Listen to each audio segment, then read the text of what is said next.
Okay, I guess I'll start, Peter. So, just by way of introduction, our collaboration, such as it is really just starting. Peter is, I don't want to embarrass him or anything, but to me, he is like the premier builder of worlds and extrapolations based on science and science fiction, par excellence. There's nobody can touch this guy. And I'm very excited, to try to work with him. We're gonna work on doing a feature film version of my video Apex, which maybe some of you may have seen. And I think I was talking to Hans Ulrich earlier, and I was saying, and we were just telling Peter that when I first met Hans not when I met him, but when we were working on the Serpentine show 5, 6 years ago now, I guess, one of the first things I remember telling him is, you got to read this book, Blind Sight, by Peter Watts. It's like unbelievable. Beyond it being unbelievable, it has a bit of extrapolation, because so much of, like, even when you say he's hard science fiction, we can have a discussion about that, I could take it or leave it on a certain level. Honestly, how hard or not hard it is. But just in terms of taking an idea, a concept, and building an elaborate, believable, arguable extrapolation based on one idea, he does things I've never seen anybody else do. Like in Blind Sight, he does this thing where he basically takes, what is it called when you re-engineer a species that's out of existence? Use genetic engineering, that's a term for it. Called reconstructing them, I suppose. Yeah, but like in Jurassic Park, the way they take like the gene, the idea is they take the gene of a dinosaur extinct species and they engineer it back into existence. He takes that idea and he proposes something that vampires were a species that actually existed, and he traces like the genetic residue of vampires into certain psychopaths and stuff. I mean, it's unbelievable. It's like even if you didn't like the story, I was just like jaw dropped when I saw the whole formulation. So I've been an incredible fan of his for a long time. We got to a point with our film company, Sun House, and we were looking at things we wanted to develop. So at the top of my list was like, I want to try to turn Apex into a science fiction feature film. And it was like, well, who would you want to work with? So we just made a list. He was at the top of the list, and I was very excited that he seemed, I think he thinks I'm a little crazy, but not too crazy to work with. So I thought maybe what we'll do to start is I'll just show you a clip of, for those of you who haven't seen it, just a short excerpt from Apex, followed by an excerpt from Slowpex, which is a version of Apex. And then we'll just go from there if that works for you. Okay. So Apex first to the guys in the back.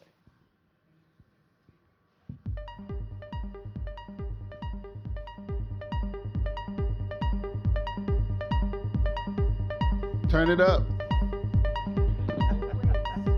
You gotta turn it up.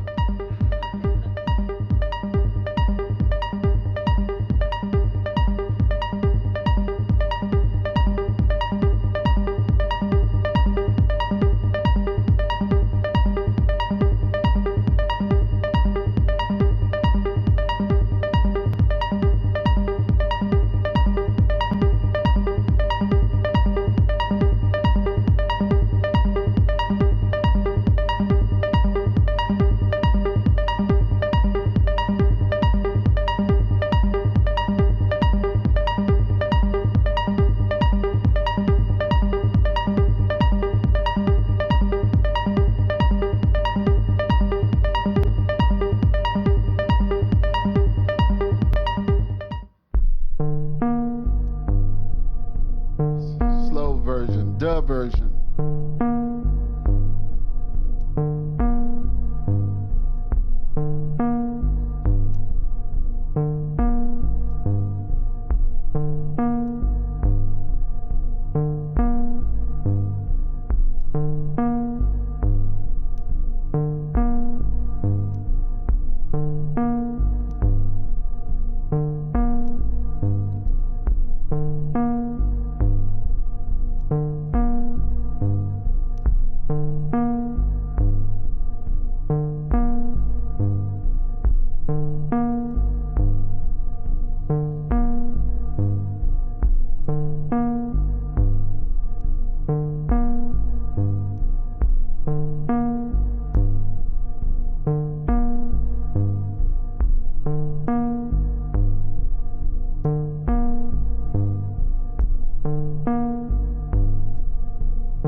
So. Yeah, you can sort of look at that and you can just see why AJ would look at that and say, what I really need is somebody with expertise in the biophysical ecology of harbor seals to turn this into a feature film.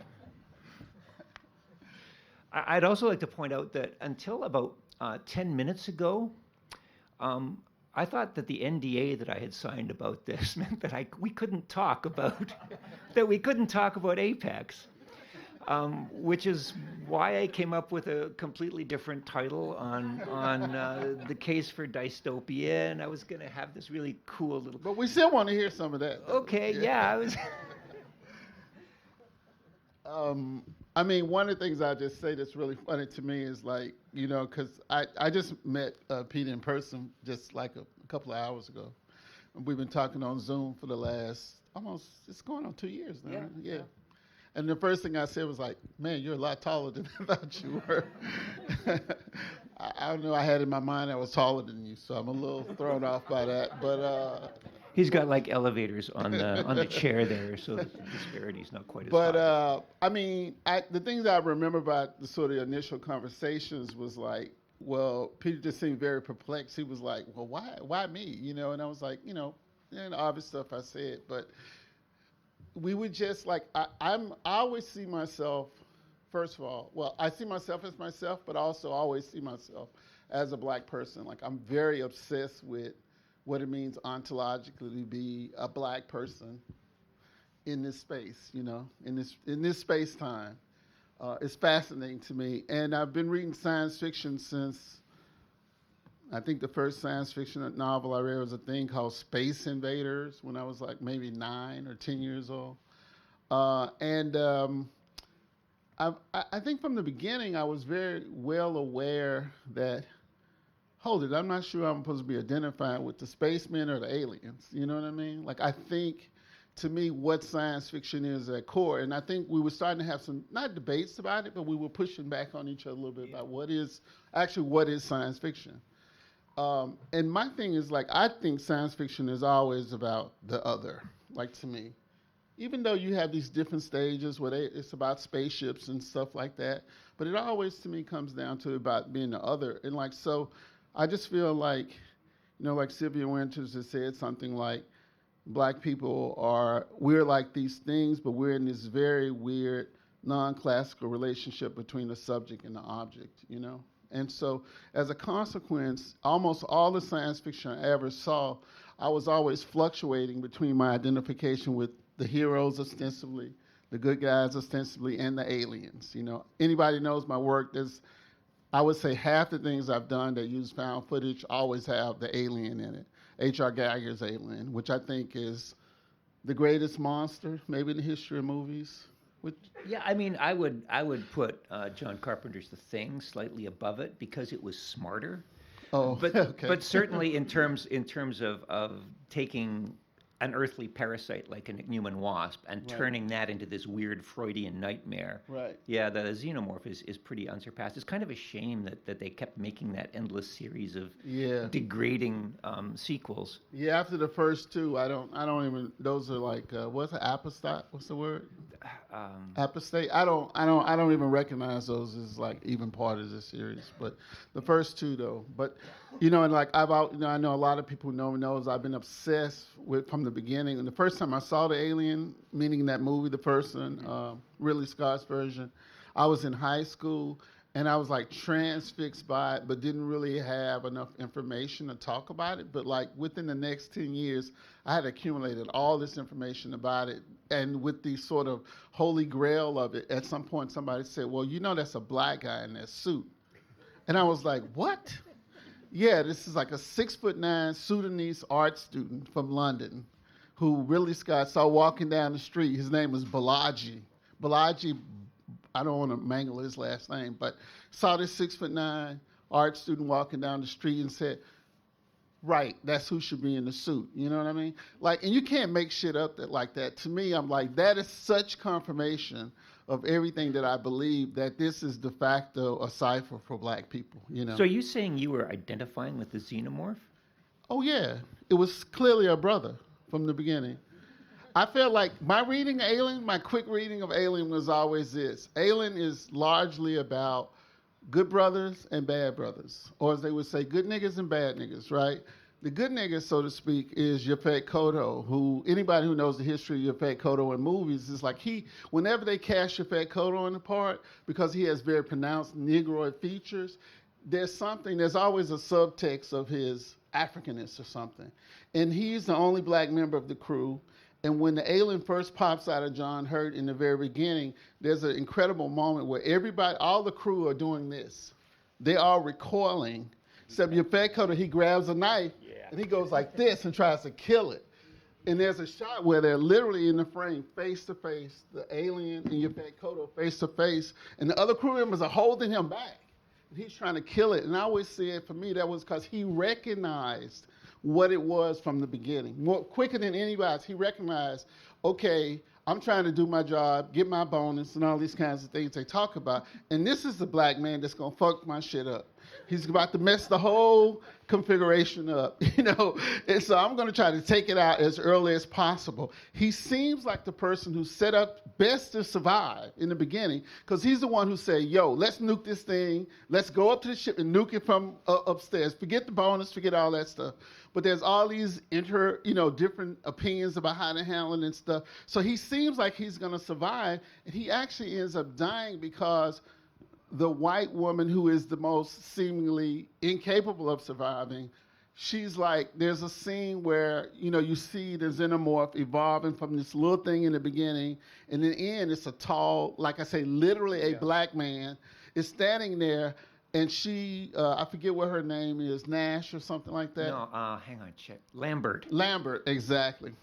Lambert is in the room with the alien, and she's going like, oh, like she's frozen in her, she can't move. And you see the alien, he's like on the other side of the room, he's tall and all this kind of stuff. And then Yaphet Kotto comes in there to try to save her. He has a flamethrower now.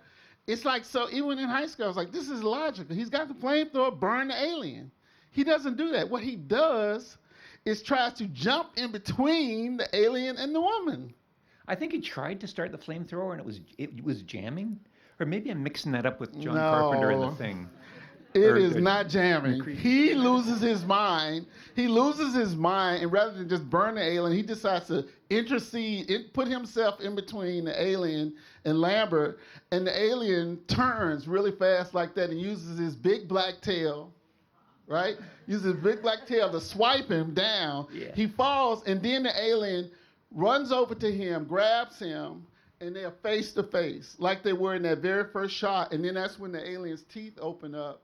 And he basically, as a good friend of mine said, invaginates Yaphet Kotto, because those teeth come out and literally, if you slow it down in the video, punch a hole into his face. That's how he dies. So, yeah, I got the.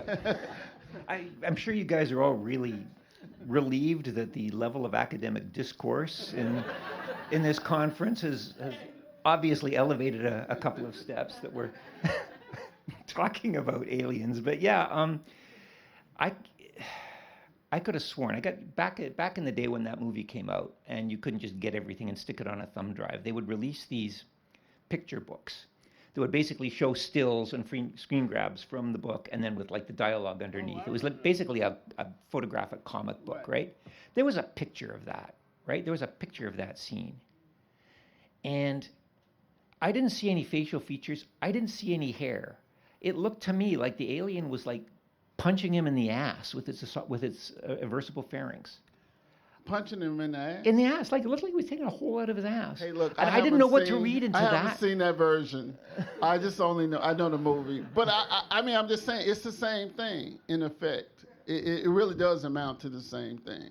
And so, like, for me, and the other thing about the alien, too, like, as a monster, it's like, the thing that's so frightening about the alien is how the alien doesn't respect boundaries. It doesn't respect anybody else's boundaries. And even its own bodily boundaries are constantly in flux. You know what I mean? Like, all monsters, to me, to a certain degree, they make us queasy because they are these weird composites or something that shouldn't work together. Like Frankenstein is a composite of other people's bodies and stuff. Well, the alien, to me, by the way, you get to see this in the series as it progresses. The alien hollow will evolve based on whatever the species is. Yeah. So, but anyway, having said that, let's talk a little bit about your thesis, the case for dystopia. I want to say one thing about dystopia first before you say this. It's something funny. Me and my friends say sometimes. They say, when it happens to y'all, meaning non-black people, it's a dystopia. But when it happens to us, it's just life. So, and you can take it from there. Dystopia. I was like, I'm obviously kind of feeling my way here. This sort of unrehearsed interaction is not the kind of thing that I'm used to doing. In fact, I kind of remain half convinced this is some kind of cruel hoax. When I found out that AJ wanted me to sort of sit up here and talk to you guys, and because I mean, let's face it. I mean, we have utterly different target audiences. We work in completely different media. We can, as you have said, we're welcome to listen in on each other's stuff, but we're not talking to each other in that sense. So where is the overlap? And I started to think about something. I poked around a little bit, and I started to see a bit of sort of informal correlation analysis you did about the color red, and the reason you juxtapose different things, in your wall installations and even in your multimedia stuff. And so I said, okay, let's throw our stuff side by side on the wall and see where the overlap in the Venn diagram is. And what I came up with, and I had the concept in my head. It wasn't until about 15 minutes ago that I came up with the name for it, would be enlightening fear. Okay. And I've been thinking about this a lot because there is this movement in science fiction circles lately that goes by the name of hope punk or solar punk or cozy punk, as if writing The Waltons do Star Trek is some kind of radical, edgy, transgressive exercise. But the fundamental argument is that we don't want to write dystopias anymore because things are getting bad, and writing dystopias simply feeds people a paralyzing narrative of hopelessness and despair, and what we have to do is start giving people hope. You've got editorials in Wired, you've got them in the Clark's World, you've got one in the Christian Science Monitor even saying, stop writing dystopias, it's making people fear technology. And you even had the president of Arizona State University blaming science fiction writers for the fact that NASA's space program had withered. Didn't have anything to do with the fact that after they'd beaten Russia to the moon, they basically cut funding to the bone. It all had to do with the fact that we were writing these dystopias. We weren't writing the Star Trek utopias anymore. And without those kind of inspirational, feel-good, can-do, 50s era, golden age stories, the NASA scientists were not inspired to dream big. And it's not just science fiction. You see this in real-world science like climate change. Every time somebody comes up and states something absolutely unassailable, like there's no way we're going to keep it to 1.5. 1.5, that ship has sailed. The Australian Academy of Sciences came out and said that a couple of years ago.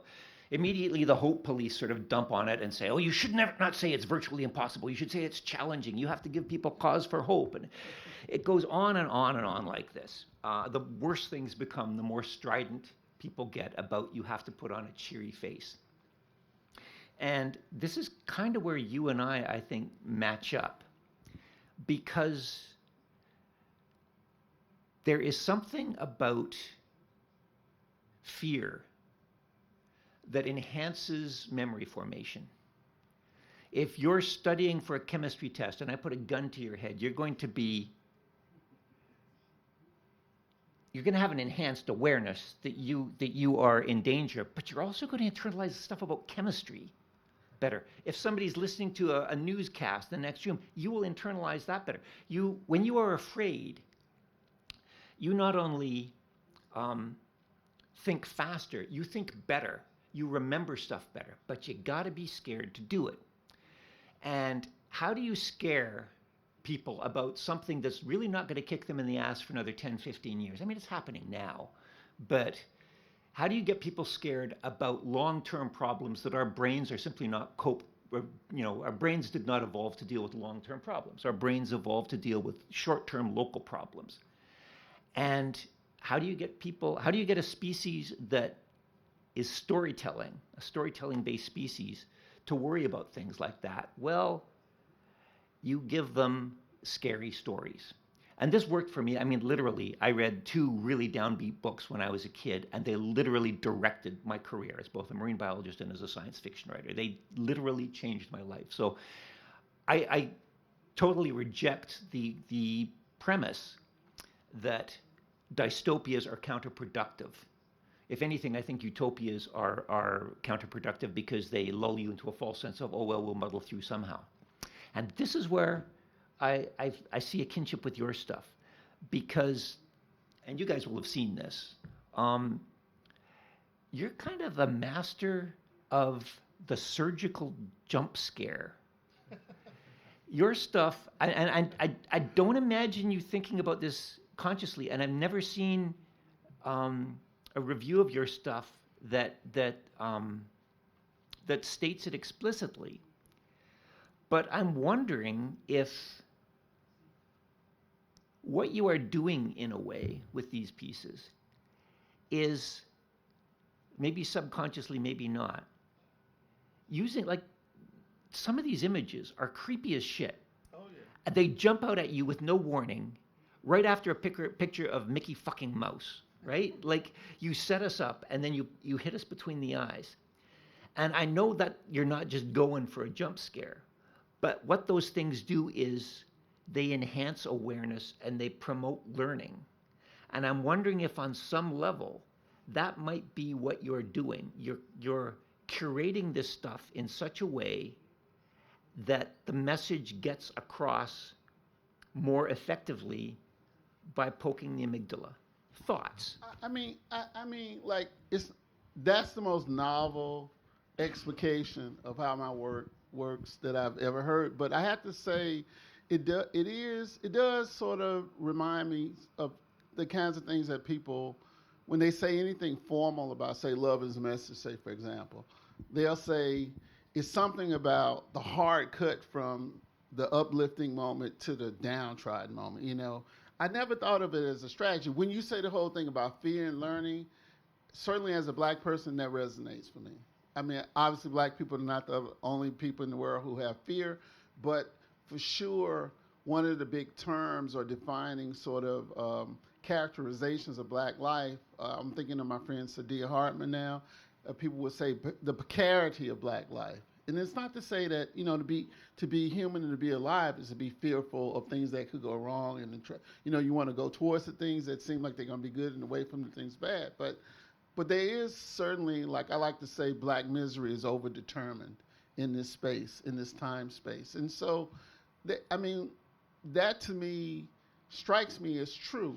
I mean, now we know, like anything, there's a sort of there's a threshold at which being suffused by fear, you know, is not going to be good for learning. You know what I mean? There's a point at which it's not good. But I do think, like, you know, I always thought of science fiction very much, you know, like I say, you take an idea like your idea of the vampires and all of this stuff. He has this part in there about the vampires, like, for real. He has this thing in there where he says basically the reason that vampires went extinct is because they could not process neurologically 90-degree angles. Like, and I'm like, huh? What?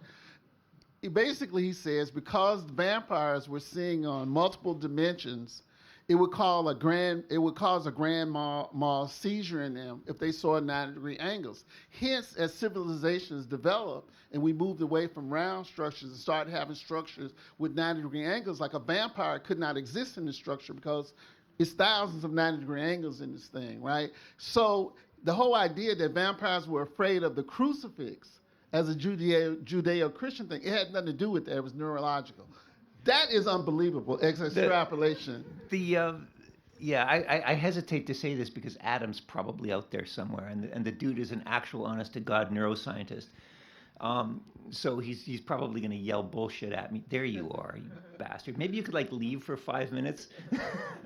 But there are these receptor arrays that weirdly deal with geometric primitives, that they will react to straight lines or lines at a particular angle or particular shapes. And they fire only under these circumstances. So what I proposed was that essentially as a side effect of the sort of the omnisavantic skills of vampires, which after all, evolved to hunt humans, so they had to be smarter than us. There was a lot of cross-wiring in their brains that resulted in essentially what would happen would be massive epileptic seizures when the receptor arrays that process vertical lines and the receptor arrays processing horizontal lines fired simultaneously across more than like a 30 or 40 degree view of field of vision. So it had to be, and it is incredible. And because there aren't a lot of pure right angles in nature, right. This was a selectively neutral trait until we discovered Euclidean geometry. And this explains so much. It explains why vampires can't come into your house unless they're invited. In fact, they can come in, but they got to keep their eyes closed. So it kind of makes sense that you would want, they're not going to come in unless they're welcome. And I worked out like a whole bunch of things. The entire premise happened when I got stuck on a science fiction panel, a much less erudite panel than this, in Edmonton. And I don't know what I did to piss off the organizers, but they stuck me on this panel about vampires, and I didn't know anything about vampires. I couldn't care less. I was this hard SF writer. I was too good for vampires. But what I could do is I could start spitballing some of these ideas to try and explain the vampire myth. So I did that. I came up with the crucifix glitch, and then there were like crickets. And then the person to the left of me started going on about whether, Spike was a better boyfriend than Angel for Buffy. And at that point, I kind of checked out. But that was the genesis of your perception that I'm some kind of genius, and you should probably be ashamed of that in some degree. But look. So this is the thing.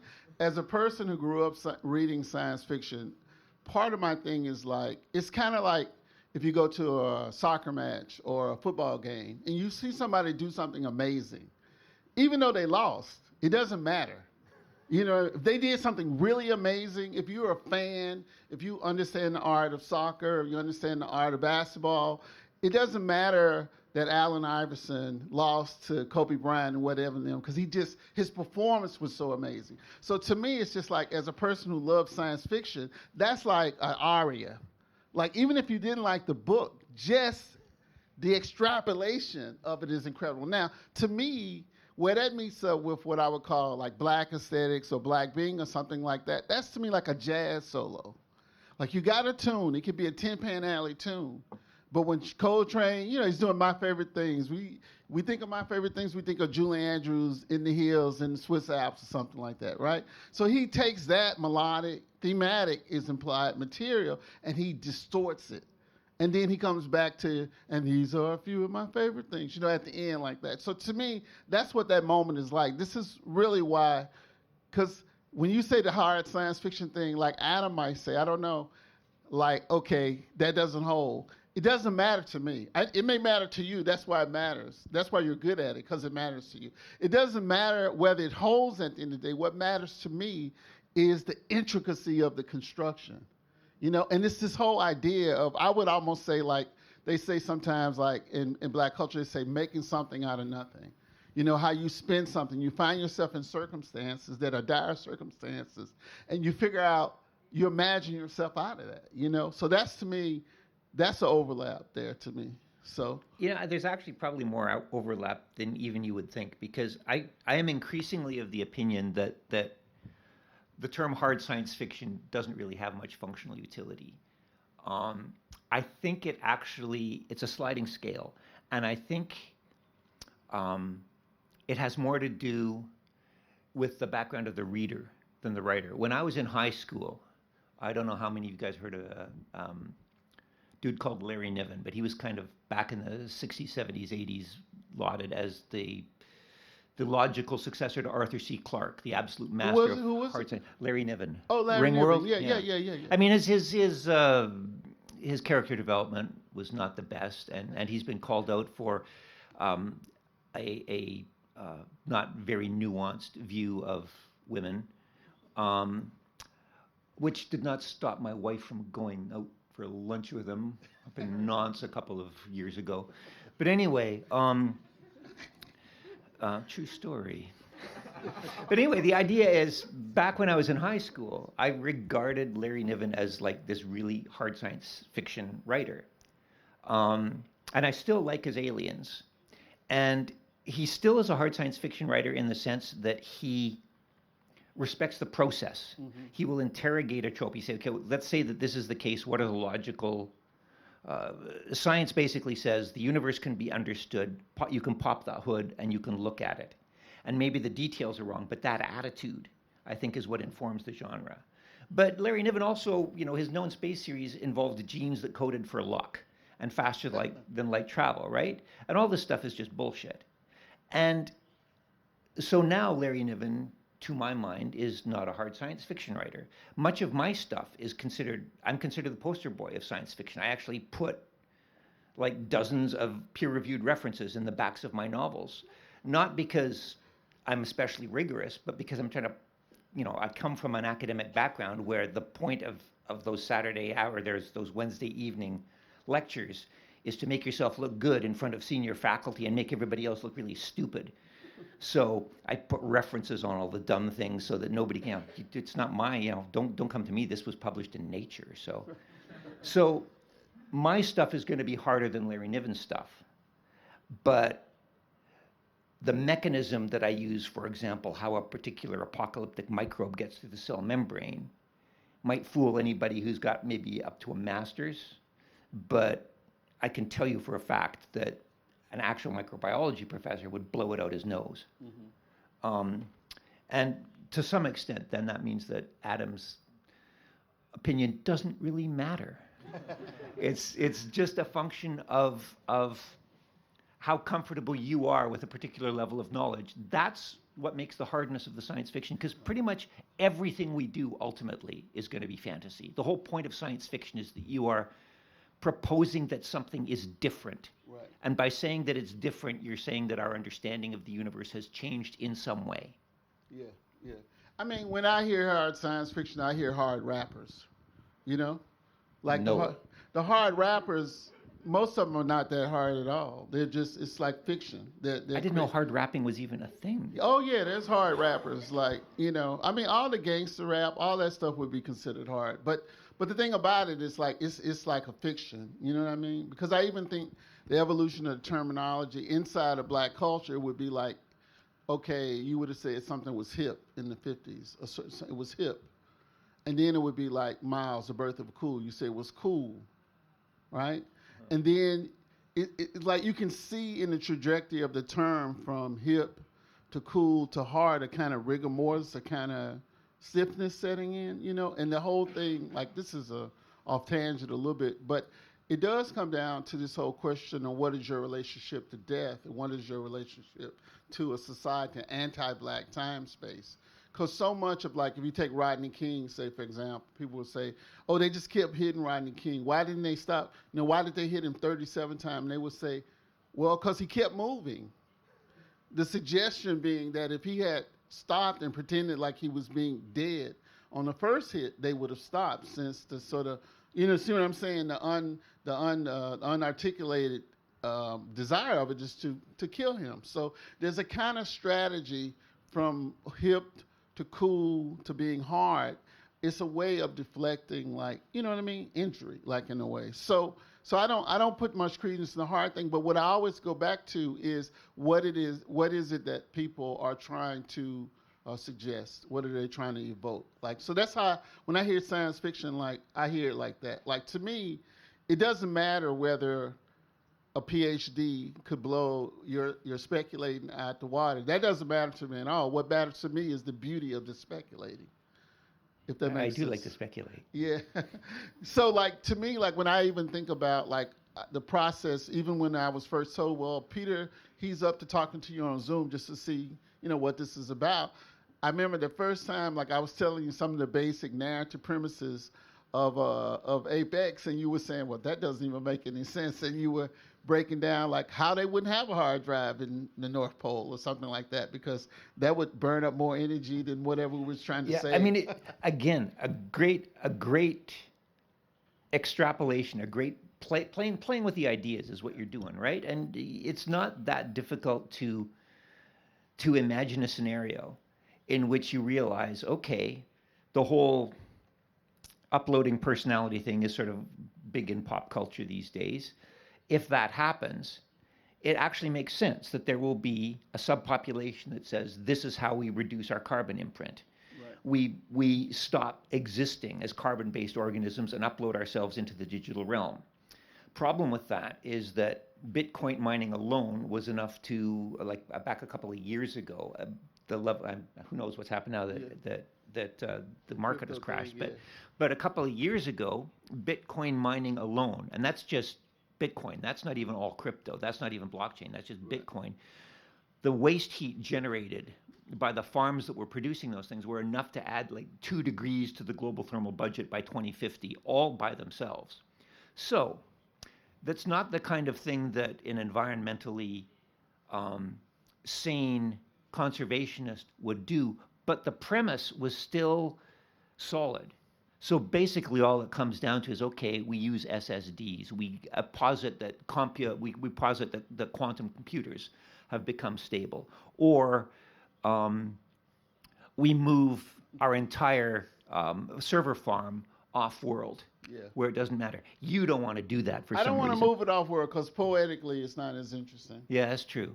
So, yeah, we got to either stick it at the bottom of the ocean. But we'll figure it out. See, I know this is why I have this guy here. I know it's like I just keep throwing stuff at him and he'll come up. Because he came back like a week later and said, well, it's possible if you do X, Y, and Z. So I was like. Yeah, this is actually a good point. This is a real weakness of mine, is that I do sometimes get so hung up on the nuts and bolts that I destroy the story. I can think of one spot in my second novel where, again, trying to keep this microbiology prof happy up at Guelph, I spent like way too much time talking about cytoplasmic and cytokine mechanisms to essentially cover my ass against somebody that probably wouldn't be caught dead reading my stuff in the first place. And it wouldn't even work with them. They would still probably blow it out their nose. And for 99% of the reading public, they would just say, okay, well, that was nice as long as it lasted, and they would put it down and they would go and read, I don't know, The Far Side or something. But yeah, no, this is basically something that if this bears fruit, you are essentially going to have to yank my chain as much as I yank yours, because I do tend to get lost in the weeds sometimes. Yeah, but that's to me, that's the idea. It's like, that's why I think, like I said from the beginning, I thought you were the perfect person to do this with. I mean, one of the things I keep going back to, it's like it's like the question of what is science fiction. Like as a person who came of age in the late 70s, late 70s, started reading science fiction seriously in the mid 70s. I mean, I think the first thing I got, Science Fiction Book Club, at 13, I got like the 2 Best Hugo Awards, Volume 1 and Volume 2. Isaac Asimov is the... Yes, exactly. Yeah. So, I got those, but I also got, again, Dangerous Visions by Harlan Ellison, which couldn't be more opposite. It's the soft science fiction, the sociological, all this kind of stuff. And those are the ones where I really more recognize myself in. But to me, the question of is it science fiction is very similar to the question of is it art? You know what I mean? There's something fundamentally bound up in the two kinds of questions. I want to take this moment now to show a clip from something maybe, and then maybe we can say a little, then we can transition into some Q&As. But so this is an excerpt from like the most recent video. It's called Dirty Tesla, and the part I picked has a science fiction thing going on it, but and other things as well, which I think all have to do with difference and otherness and all this kind of stuff. So maybe we can show that now. I gotta pick myself up, 'cause nobody else is gonna. I gotta pick myself up, 'cause nobody else is gonna.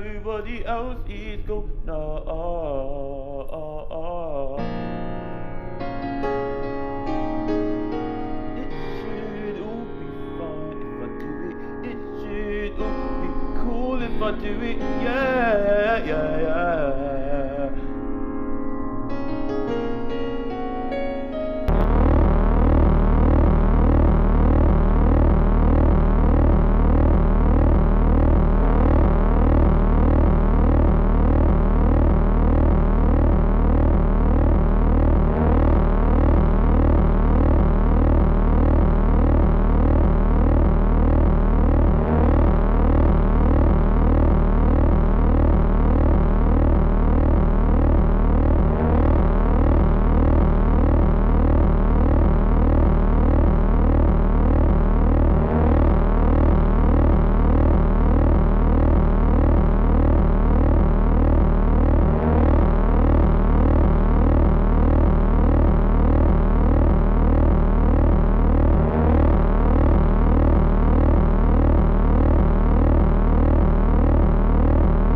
I mean, sure, in some ways it's fun, yeah.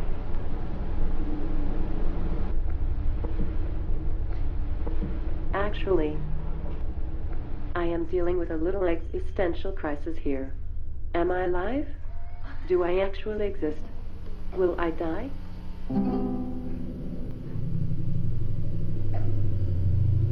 I never know. Dreams could have. I don't want to fight. I said, no, I don't want to fight. So she slapped in my face like, bitch!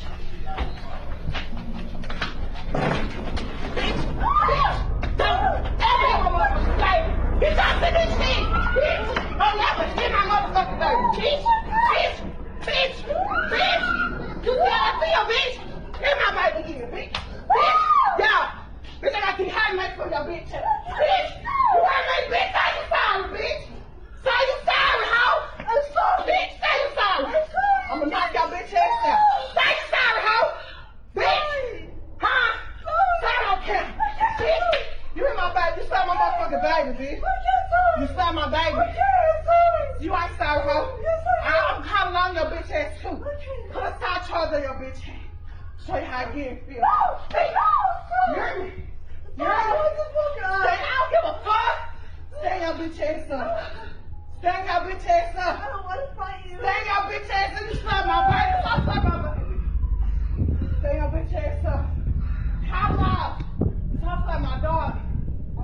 This house like my dog! Bitch! What's going on? This house like my baby! She slapped her! She my 13-year-old baby! Bitch, ain't no motherfucking sorry! Let me catch my breath.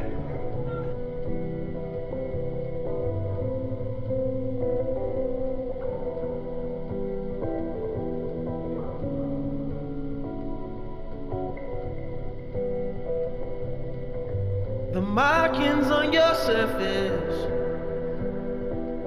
your speckled face, flood crystals hang from your ears.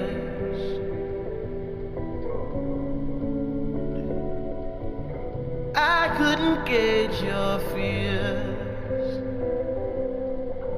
I can't relate to my peers. I'd rather live outside. I'd rather chip my pride than lose my mind out here. Maybe I'm a fool. Maybe I should move and settle. 2 kids in a swimming pool. I'm not brave.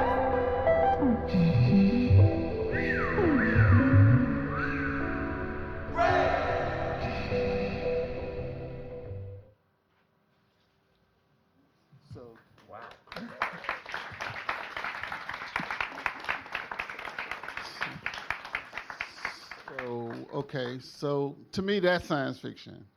Like, but I'm not saying it just be provocative. I'm just saying, for me, it actually really is. It's like, so maybe we can just go from there. Thank you. Some questions. Thank you so much to the two of you. I'm sure that there's plenty of questions in the audience.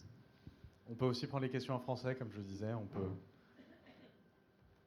Any questions? I got one.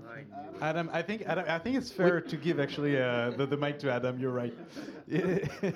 No, if yet you want to. Starting from the premise that what I say really doesn't matter here. I totally agree. I don't think it's interesting to sort of pull threads apart when you're weaving something beautiful, and that was really beautiful.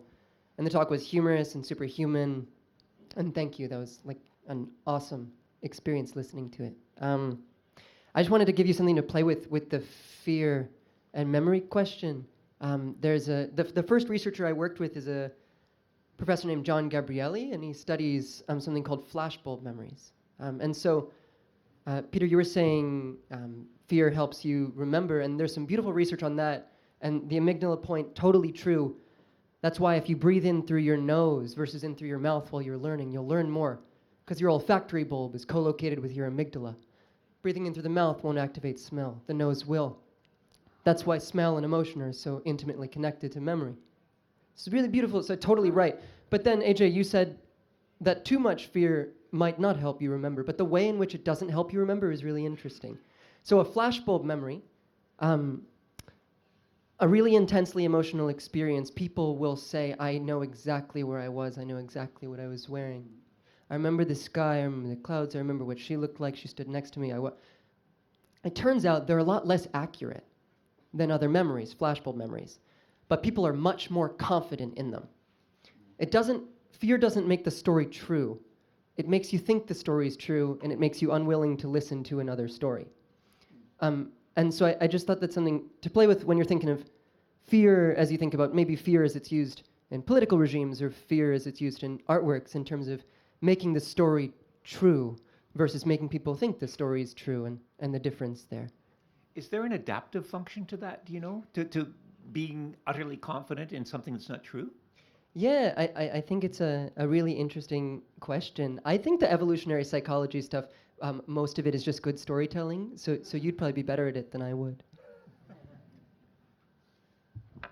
I mean, my most intense, I've talked about this in the past, my most intense flashbulb type memory is when I saw 2001: A Space Odyssey at 11 in Clarksville, Mississippi. And I don't write a whole lot, actually, truth be told.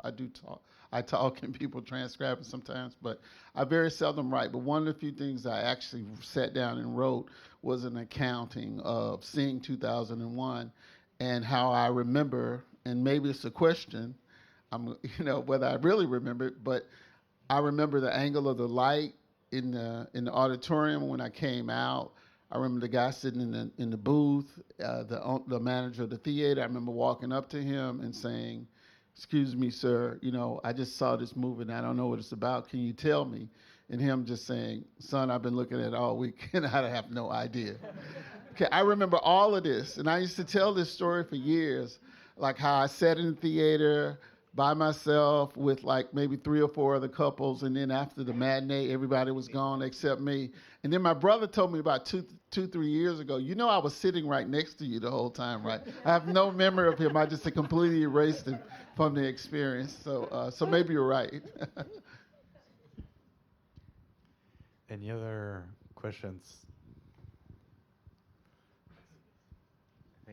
Thank you very much. I have one question related to the beginning of the conversation about apex, because you also spoke about the reconstruction of Jurassic Park reconstruction of a species.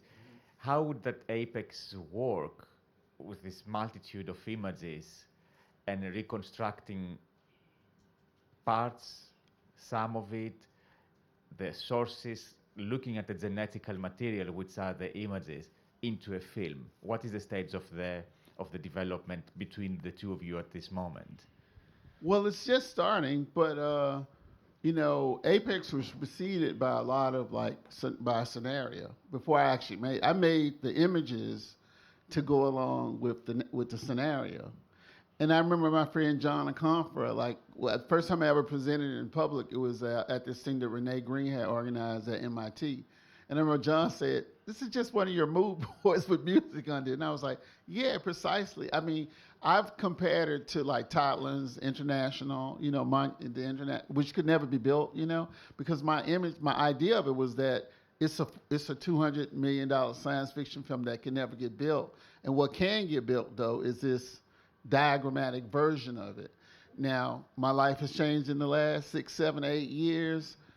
$100 million film seem like an impossibility now, and less so now than it did then. So the whole idea is to go back to the original scenario. I've sort of, we're supposed to literally start tomorrow to sit down in person together and start trying to go through it. But I was telling Peter some of the stuff, and you know, it made logic. And then at some point I say, yeah, but what about the points when the mouse goes to hell? And Peter was like, yo, I do not remember that part at all. So a lot of it is going to be, you know, it's going to be its own thing. And the whole idea of Apex that exists now is a kind of talisman, you know, because I never wanted to get to the point where it gets normalized as like a normal movie. I mean, that's one of the things I love about 2001: A Space Odyssey, and why I think it has such a profound impact on me. Not just for movies, just for art in general, like what it could do. Like one of the things about that encounter with it, when I say, you know, I went over to this guy, and he was, you know, he was an adult. Like to me, I didn't have very many unchaperoned interaction with white people, just like black Southerners, you just didn't it wasn't something you let your kids do, but that was a particular situation. And the thing that was so striking about it to me was how that film just leveled any difference, any racial, age difference, or anything. We were both baffled in the face of it. And part of what I always remembered was like, well, why did it have such a profound impact on me? And I would say, well, because there were things that were outside of your scope of understanding, even though for most adults they were. But I think, like, if you know how when you're a kid, you see something like I saw Willy Wonka or I saw the Poseidon Adventure, and they were just the most intense. I don't have intense experiences like that anymore. So the question to me, the leap I made was like, well, the way to replicate the intensity of how you might take something in when you're younger and you have less information is build the gaps into the work.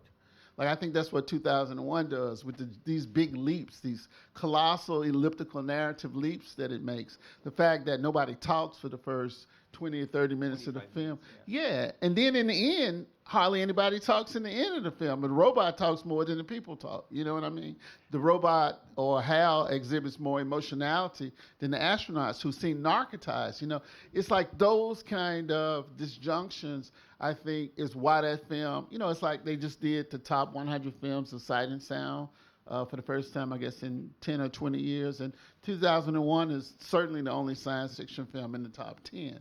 But I think it's part of that. So for me, just to answer the question again, the whole idea is like to constantly build it as a narrative, but to constantly go back to Apex, the voodoo version of it, just go back to that and say, we wanted to have this, and it's going to make these big leaps. And there are going to be parts where Peter's going to say, I'm crazy, because I'm just going to be like, okay, this part, yeah, we could work it out, but it doesn't really matter to me. Like the part I wanted to do is to do the jump from a certain kind of reality that feels hard to another kind of reality that seems psychedelic, you know, and you don't have to explain it beyond that. So I don't know if we have time for me to actually do anything other than just to point out that the two of us pretty much imprinted like a couple of Lorenz ducklings on 2001: A Space Odyssey at about the same age.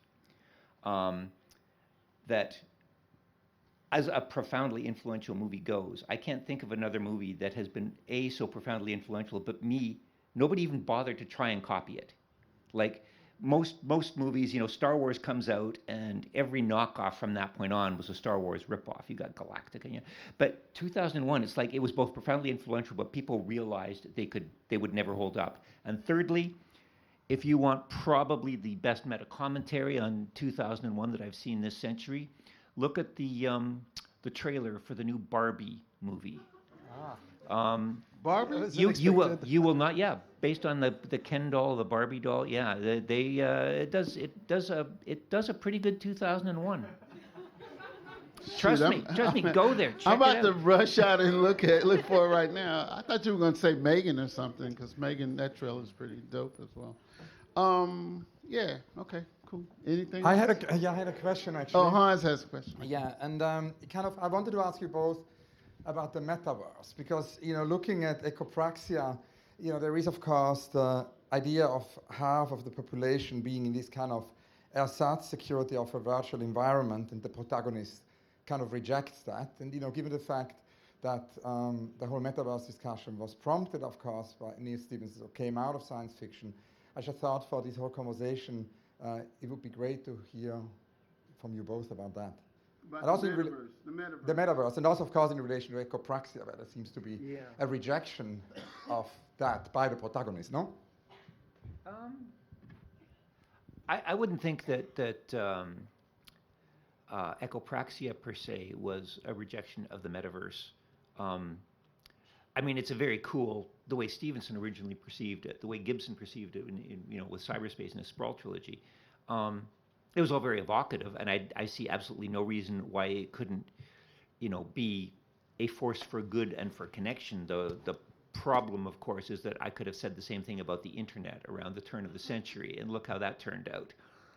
There's a failure of imagination on my part, because I tend to, although I'm known for writing dystopias and always being down by what my favorite critical review says, whenever I find my will to live becoming too strong, I read Peter Watts. And yet I never seem able to accurately portray the perfidy and scumminess of human beings. My people are always like fighting against horrible situations and having to make horrible choices.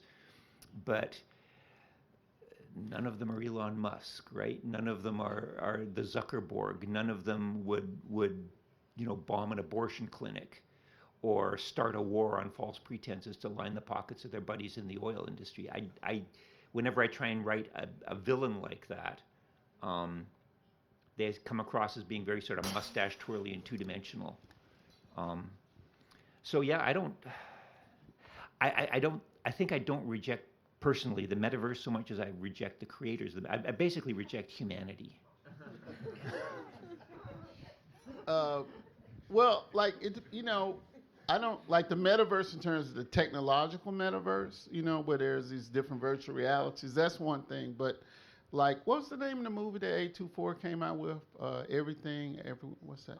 Everything Everywhere All at Once. Yeah, okay. So that metaverse, which is supposedly not a tech. That's the multiverse. Multiverse. Okay, I'm collapsing the two. You mean the metaverse? Yeah. Oh, I don't know. Reality as opposed to multiple times. When I think of like virtual realities, I just think of one of the books they just called them hells. They just call a virtual reality is a hell, like Doom. It just means like if you go into it, you can't get out of it. Like you can't even die. You could just die over and over and over and over and over and go and never be. People could torture you for 1 million years and you would never expire because you'd be in the metaverse. So that's what I think of. Now the multiverse, on the other hand, I have a quip about it where I would just basically say, I think one of the best things that those forces that want to sort of subject human beings do is they convince us that this is not just the best of possible universes. They convince us that this is the only possible universe.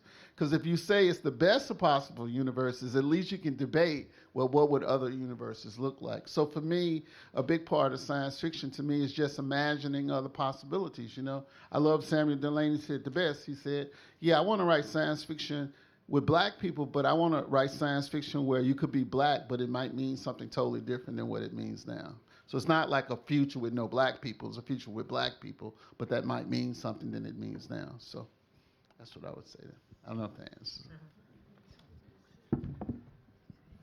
Well, a huge thank you. I'm tempted to ask one last quick question, which is like in your talk, you stress the distinction between Frankenstein, that would be that composite figure, and the alien. And I'm wondering, how do you oscillate between those figures when you're composing your work? Does Frankenstein comes up on a regular basis or not? Or No, because the alien is sexy and black, and it looks right. It looks good the way it moves through space. Like even the clip I put in here, that's actually the guy. That's the test they did with biology. Like he's in Speedo underwear and has a garbage bag on his head, and it is just as creepy as the full-blown Geiger thing in the movie. It may be creepier, right? So I'm an alien person. I'm not a Frankenstein person. I mean, Frankenstein is cool and all of that, but I'm definitely an alien person. There's one more little bit of information. Like I knew something was up. The jig was up when I saw this book about H.R. Geiger book, and it had all his research.